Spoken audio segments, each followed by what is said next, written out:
Assalamualaikum warahmatullahi wabarakatuh. Nama saya Nur Iwana binti Abdullah Fadil dari unit PM1.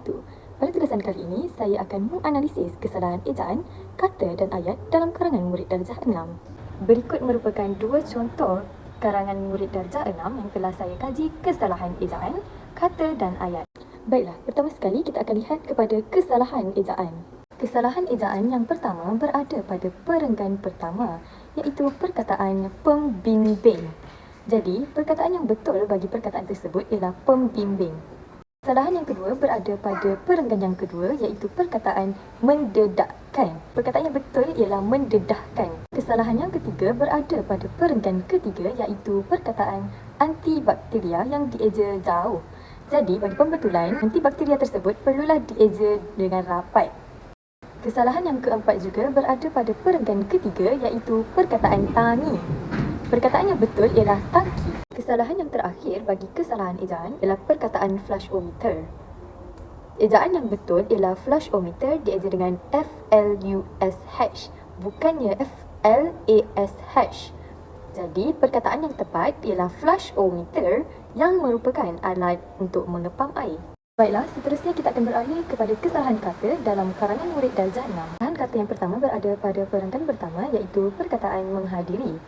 Pembetulannya ialah menyertai, kerana dalam konteks ini, perkataan yang lebih tepat adalah menyertai apabila mereka mengambil bahagian dalam pesta tersebut. Bagi ayat yang kedua, kesalahan kata berada pada perenggan kedua, iaitu ayahnya memberitahu Irfan. Oleh itu, pembetulannya ialah ayahnya memberitahu kepada Irfan. Okey, jadi saya jelaskan di sini, frasa ayahnya memberitahu Irfan boleh diperbaiki menjadi ayahnya memberitahu kepada Irfan supaya ayat tersebut menjadi lebih jelas. Kesalahan yang ketiga berada pada perenggan ketiga, iaitu para pemain. Pembetulannya ialah pemain sahaja. Para tidak diperlukan dalam konteks ini kerana pemain tersebut sudah pun memadai. Kesalahan kata yang keempat berada pada perenggan yang terakhir, iaitu kawan-kawannya. Jadi, pembetulannya ialah kawan-kawan kerana dalam konteks ini, perkataan yang lebih tepat adalah kawan-kawan. Kesalahan kata yang terakhir ialah kesalahan menunjuk. Jadi, perkataan yang betul ialah menunjukkan kerana dalam konteks ini, perkataan yang lebih tepat adalah menunjukkan. Seterusnya, kita beralih kepada kesalahan ayat. Kesalahan ayat yang pertama berada pada perenggan pertama, iaitu ayat pada 19 Februari yang lalu, 20 orang ahli serta guru pembimbing Kelab Doktor Muda telah menghadiri majlis perasmian kempen kebersihan tandas di Putrajaya. Pembetulannya ialah pada 19 Februari yang lalu, ada koma, 20 orang ahli serta guru pembimbing Kelab Doktor Muda telah menghadiri majlis perasmian kempen kebersihan tandas di Putrajaya. Itulah ayat yang betul kerana selepas ayat lalu perlu diletakkan koma dan huruf pertama bagi perkataan Kelab Doktor Muda dan majlis perasmian perlu menggunakan huruf besar. Kesalahan ayat yang kedua berada pada perenggan yang kedua, iaitu ayat lawatan itu untuk mendedahkan isu-isu kebersihan kepada ahli KDM. Jadi, pembetulannya ialah lawatan itu bertujuan untuk mendedahkan isu-isu kebersihan kepada ahli KDM.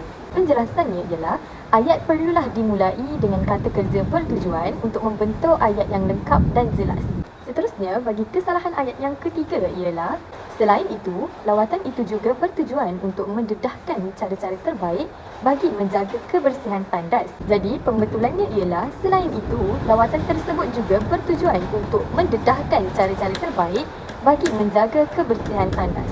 Bagi kesalahan ayat yang keempat ialah pada perenggan yang ketiga, iaitu semasa di sana kami diterangkan penggunaan pencuci antibakteria. Okey, pembetulannya ialah semasa di sana, koma, kami diberi penerangan mengenai penggunaan pencuci antibakteria. Baiklah, kesalahan ayat yang terakhir berada pada perenggan yang kelima, iaitu akhir sekali kami menonton video bidet terkini. Okey, pembetulannya ialah akhir sekali kami menonton video tentang bidet terkini. Penjelasannya ialah penambahan tentang membantu ayat menjadi lebih jelas.